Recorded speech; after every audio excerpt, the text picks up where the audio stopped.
என்று சொன்னால் இந்த நத்தார் ஏன் கொண்டாடப்படுகிறது? அதாவது நத்தார் பண்டிகை கொண்டாடப்படுவதனுடைய நோக்கம் என்னவென்றால், கர்த்தரும் உலக ரட்சகரும் ஆகிய இயேசு கிறிஸ்து 2000 வருடங்களுக்கு முன்பதாக, இன்னைக்கு 2025, இன்றையிலிருந்து 2000 வருடங்களுக்கு முன்பதாக இந்த பூமியிலே அவர் பிறந்தார். அவர் பிறந்ததனுடைய நோக்கம், சில வேளை நீங்கள் இந்த சமூக வலைதளங்கள் மூலமாக அல்லது வேறு யாராவது சொல்லுகின்ற ஒரு காரியத்தை நீங்கள் கேட்டிருக்கலாம்.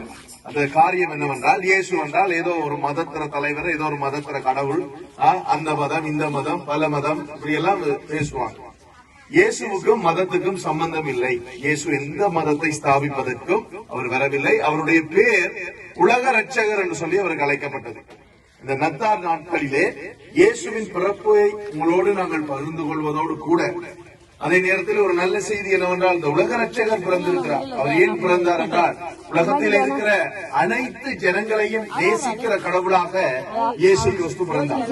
இயேசு பிறந்ததனுடைய நோக்கம், மனிதர்களுடைய வாழ்க்கையில் இருக்கின்ற பாவத்தை போக்குவதற்காக இயேசு கிறிஸ்து பிறந்தார். நாங்கெல்லாம் பிறந்திருக்கிறோம், எனக்கு தான் உங்களுக்கு தான் ஒன்றே ஒன்றுதான், நம்ம எப்ப சாவு மட்டும் நமக்கே தெரியாது. ஆனால் இயேசு பிறப்பதற்கு முன்பாக, அவர் கடவுள் தானே, பிறப்பதற்கு முன்பதாகவே அவருக்கு தெரியும், நான் பிறப்பதனுடைய நோக்கமே சாவதற்காக, மரணத்தை நான் சாவதற்காக. எதற்காக மறிக்க வேண்டும் என்றால், பைபிள் சொல்லுது பாவத்தின் சம்பளம் மரணம்.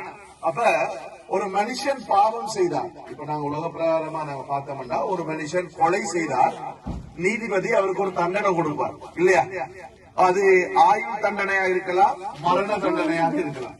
அது நீதிபதி தான் தீர்மானிக்கணும், யாருமே தீர்மானிக்க முடியாது. அப்ப அதே போல கடவுள் தீர்மானித்தது என்னவென்றால், ஒரு மனிதன் பாவம் செய்தால் அவன் மரிக்க வேண்டும்.